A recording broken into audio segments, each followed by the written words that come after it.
Have you ever experienced the world crumbling around you? Maybe you went through a devastating breakup, or lost a job, or even experienced the death of someone close to you. Sometimes life has this uncanny ability to completely rattle us from the inside out. Our hearts break, the wind is knocked out of our chest, and the ground falls out from beneath our feet. In times like these, it's hard to know exactly what to do except to just survive. So today I want to talk about the deeper spiritual meaning behind these personal crises that we all inevitably have to face at some point in our lives, as well as how to best navigate them in a way that supports our well-being and our growth. But first, I want to share a little bit more about my personal journey. So 2 years ago, my life started to unravel before my eyes. It started with my career. I was working at a corporate job in management consulting in Hong Kong, which I absolutely hated. I would have to drag myself to work every morning until one day I simply couldn't take it anymore. So I quit my job on a whim with no backup plan. A few months later, my relationship of 11 years ended rather abruptly. I was gutted, heartbroken, and suddenly living with my friends in their spare room. I spent weeks not eating or sleeping and crying nonstop, feeling as if my spirit was hanging by a thread. Now that I have the gift of hindsight, as well as having grown tremendously from these experiences, I can say with utter confidence that these experiences have shaped me into the woman that I am today. This ending was in fact a beginning. It was my initiation, a death followed by a rebirth, a falling apart to fall into place. And I really want to share this message and my story for anyone going through a really difficult time, to provide some sort of hope or reassurance that you will make it through this. And in fact, it may allow you to grow in a way that you never thought was possible.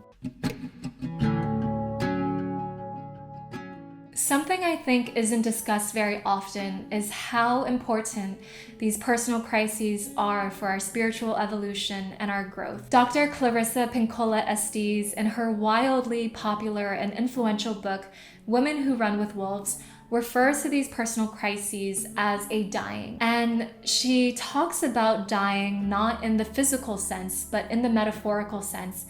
It is a dying of our former selves. It is a dying of old ways of living, old ways of being and loving, old identities that no longer serve us, of relationships and jobs, and how this process actually enables us to live in a much deeper and more profound way. In her book, she writes, "We have been taught that death is always followed by more death.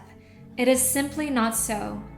Death is always in the process of incubating new life, even when one's existence has been cut down to the bones."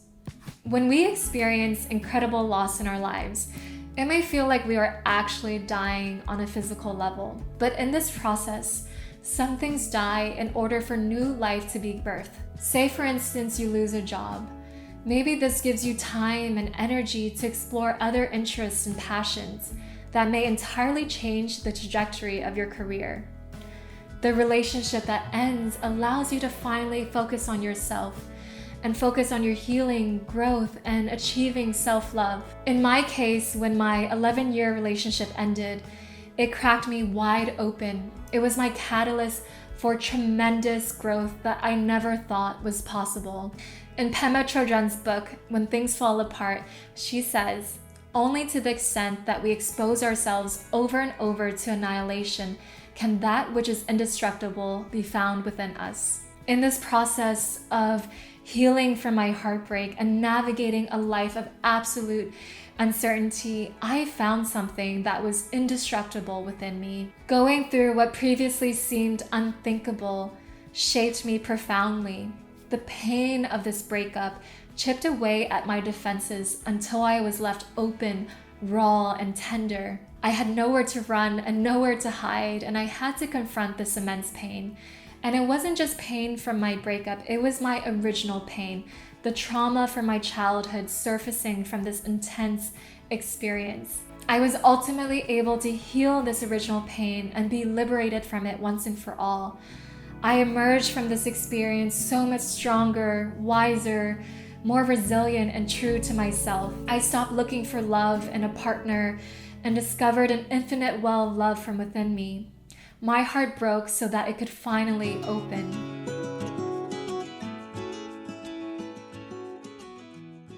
So how do we actually navigate these storms? Well, the first step is to simply survive. And I know that is no easy feat, but a way to navigate these challenges with more grace is to embrace mindfulness and acceptance. Can you be with the totality of this experience without running away or hiding or distracting yourself or even numbing yourself from feeling these really big emotions? As humans, we are experts at avoiding pain and discomfort.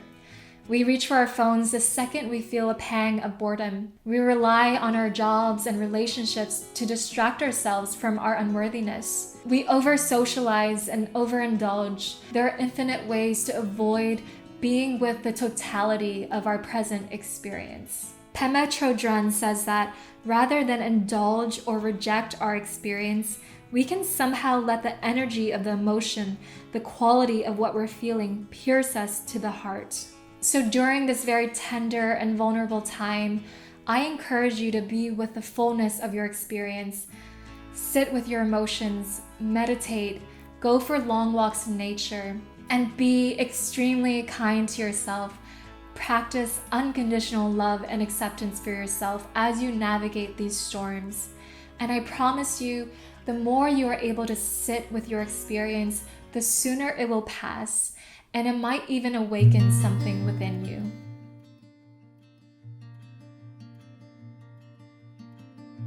During these trying times, we may want to retreat from the world. And while there is medicine in solitude, it's absolutely necessary to have a support system. Reach out to your friends and family, or even seek support from a therapist or a healer, and know that you're not alone. During my death process, I relied heavily on my friends and family. I stayed with my friends for well over a month. I was in constant contact with my mom, who was back home in the US, and friends from all over the world reached out to lend support as I grieved deeply. I also sought support from my mentors and teachers who helped me heal and navigate this really challenging experience.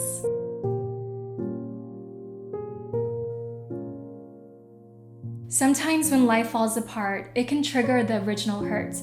My pain wasn't just the loss of my partner, it was activating all of my original pain in my childhood around abandonment and attachment. My wounded inner child had taken over, and she feared for her survival. Thankfully, I had an incredible teacher and healer who I worked with during this time, and we did a lot of healing around my inner child. I would go into these deep states of meditation and revisit old memories that I had as a child. And I would go in as my adult self and rescue and comfort my inner child. It was during this time that I decided once and for all that I would never again abandon my inner child. And this work that I was doing around my healing was super powerful at the time because I was so raw and open from this experience. During this time, I also started drinking ayahuasca, and ayahuasca completely changed my life. It brought me profound, radical breakthroughs, healing the pain of not only my breakup, but the pain of my original hurt. It healed my childhood trauma and intergenerational trauma that I had been carrying my entire life.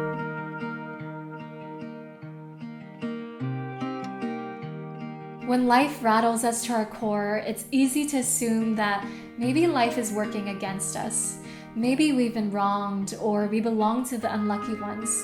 It's really easy to indulge in a victim mentality and lose sight of the truth of our experience. This is not to be mistaken for toxic positivity, but what really supported me during this time was practicing gratitude and acknowledging all of the blessings in my life. The friends who poured in their love and support, opening their homes, their hearts, and their arms.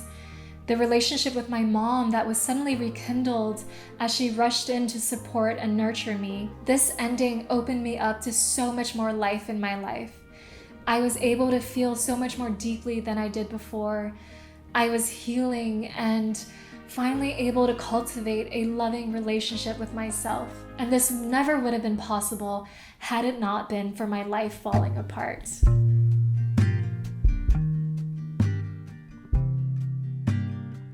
Pema Chodron says, "Let the challenges of life break you, affect you, and change you. Allow these difficult moments to teach you something. The experiences in your life are trying to convey a message about yourself. Don't avoid confronting them." I believe we're all here to have certain experiences, to learn certain lessons in order for our souls to evolve. And in adversity, we learn the most profound lessons. The intensity of these experiences often serve as a wake-up call in our lives. They signal to us what is no longer in alignment. They teach us what we now have to learn to release. They show us what we may need to heal from our past. And maybe they even awaken within us different aspects of ourselves that previously lay dormant. Our courage, our resilience, our compassion, and our hearts. The lessons that I learned during my death process were many, but the most prominent one was to finally learn to love myself once and for all. It taught me to stop outsourcing love and validation from outside of myself. It taught me the depths of my courage, my resilience, my heart, and my compassion. Despite how difficult this experience may be, what is the lesson here for you?